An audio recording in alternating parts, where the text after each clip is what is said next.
Welcome back, everybody. Before jurors in Derek Chauvin's trial heard closing arguments, the judge read instructions to them about the law. Law&Crime's Anjanette Levy's here live in Minneapolis with what the judge told the jurors. Anjanette? Yeah, Jesse, jury instructions really lay out for the jurors what they are to consider when evaluating the three charges in this case, and they are very tedious and at times confusing. The defendant does not have to prove his innocence. Judge Peter CAHILL drafted the jury instructions with input from the prosecution and the defense. The instructions are a roadmap for the jurors. The fact that other causes contribute to the death does not relieve the defendant of criminal liability. The medical examiner testified that George Floyd's death was a homicide caused by being restrained by police, but that Floyd had heart disease and fentanyl and methamphetamine in his system. Under the jury instructions, Chauvin could still be guilty despite those facts. Chauvin faces 3 charges. Second-degree murder is the most serious. It's an unintentional murder that happened as a result of a third-degree assault. Intent is an element of the assault. It is not necessary that the defendant have this intent in advance. The necessary intent can develop during the commission of the act. Chauvin also faces a third-degree murder charge, which includes acting with reckless disregard for life and conscious indifference. A person causing the death of another by perpetrating an act eminently dangerous to others and evincing a depraved mind without regard for human life, but without intent to cause the death of any person. Second-degree manslaughter is the lowest level charge, meaning the death was the result of negligence and the person accused took actions that had the chance of causing the death.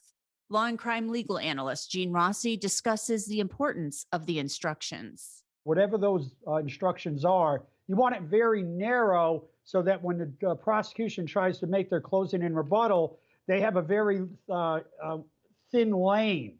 And you don't want them to have any broad brush arguments that they can make.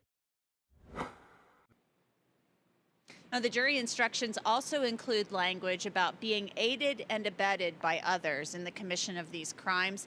That was added since there were 3 other officers involved in this incident. Jesse? Terry, if the judge explains the law, then why does the prosecution explain it again to the jury? And I'm sure the jury is thinking the same thing. The reason is because the prosecution has to tie in the law to the facts. So, for instance, this second-degree unintentional murder while committing an assault. The judge defined what an assault is. He said there's bodily injury. What Steve Schlesser did was he explained bodily injury includes, for instance, loss of consciousness. And he actually showed a picture of George Floyd when he was losing consciousness and when he had the scrapes. So he made that connection between the assault and what actually happened, and I think he did a great job. Now, Anjanette, it's my understanding that the judge included an instruction to the jury about George Floyd's drug use. Am I right? Yeah, that's correct, Jesse. And he discussed that this morning, during the morning session of the opening statements, before the opening statements even began. And he said that the drug use, they are not to consider that when assessing George Floyd's character. That is not what this is about and why it was presented in court. This is about looking at the condition of George Floyd during the arrest, before the arrest, and about what may have caused his death in the jury's mind. So that is why there's to look at the drug use in this case. Look, jury instructions, so important. They are a guide map, a roadmap for this jury. The question, of course, is, do they actually follow it in the deliberations? That's something we will not know, but you hopefully think that they will. At the end of the day, the jury are human beings, and it's difficult to know what is guiding them. All right, coming up on Law&Crime Daily, a deeper dive into closing arguments by the state and defense in the Derek Chauvin trial. Plus, the former house of a defense witness targeted. The message vandals left after the break.